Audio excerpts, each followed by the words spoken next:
PP Savani પરિવાર આયોજિત ત્રિવિધ સન્માન સમારોહ ભવ્ય રીતે યોજાયો. પીપી સવાણી પરિવાર દ્વારા સુરત મહાનગરપાલિકાના નવનિયુક્ત કોર્પોરેટરો, ધી વરાછા કો-ઓપરેટિવ બેંક લીના નવા ચૂંટાયેલા ડિરેક્ટરો તેમજ પીપી સવાણી પરિવાર દ્વારા પ્રતિભાશાળી અને હોશિયાર વિદ્યાર્થીઓનું સન્માન. પીપી સવાણી ચૈતન્ય વિદ્યા સંકુલ, અબ્રામા ખાતે ત્રિવિધ સન્માન સમારોહનું ભવ્ય આયોજન કરવામાં આવ્યું હતું.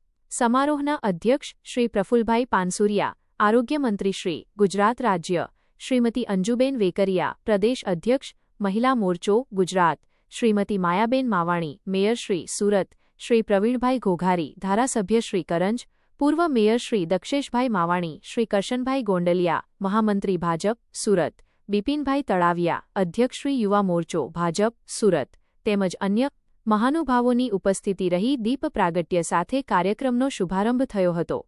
મહેશભાઈ સવાણી, સર્વત્ર સમાજના વિકાસ માટે નવનિયુક્ત કોર્પોરેટરો, ધી વરાછા કો-ઓપરેટિવ બેંક લીના નવા ચૂંટાયેલા ડિરેક્ટરો અને પ્રતિભાશાળી વિદ્યાર્થીઓને પ્રોત્સાહન આપવાના હેતુથી આ ત્રિવિધ સન્માન સમારોહનું આયોજન કરવામાં આવ્યું હતું. પ્રતિભાશાળી વિદ્યાર્થીઓનું સન્માન. પીપી સવાણી પરિવાર દ્વારા પ્રતિભાશાળી અને હોશિયાર વિદ્યાર્થીઓનું સન્માન. વિદ્યાર્થીઓને શાલ, મોમેન્ટો અને પુસ્તક અર્પણ કરી તેમની સિદ્ધિનું સન્માન કરવામાં આવ્યું હતું.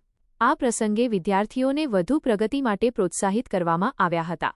પ્રફુલભાઈ પાનસેરિયાનું, આરોગ્ય મંત્રી શ્રી, ગુજરાત, સંબોધન. સત્તા મળે ત્યારે પણ નમ્રતા જાળવવી અને ચૂંટણી જીત્યા પછી પણ પગ જમીન પર રાખવા જેવી શીખ શ્રી નરેન્દ્રભાઈ મોદીએ આપી છે. સુરત શહેરને ખૂબ સારા નગરસેવકો મળ્યા છે. નગરસેવકો શહેરના વિકાસ માટે સતત કાર્યરત રહે છે અને ઘણી વખત તેઓ પોતાના પરિવારને પણ પૂરતો સમય આપી શકતા નથી. કડવા ધૂંટડા ગાળવાની તૈયારી રાખવી.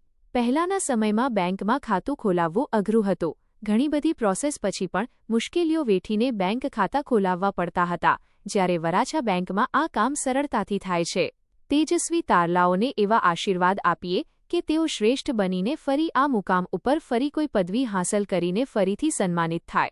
સમગ્ર કાર્યક્રમમાં મોટી સંખ્યામાં મહાનુભાવો, કોર્પોરેટરો, વિદ્યાર્થીઓ, વાલીઓ અને શહેરના આગેવાનો ઉપસ્થિત રહ્યા હતા.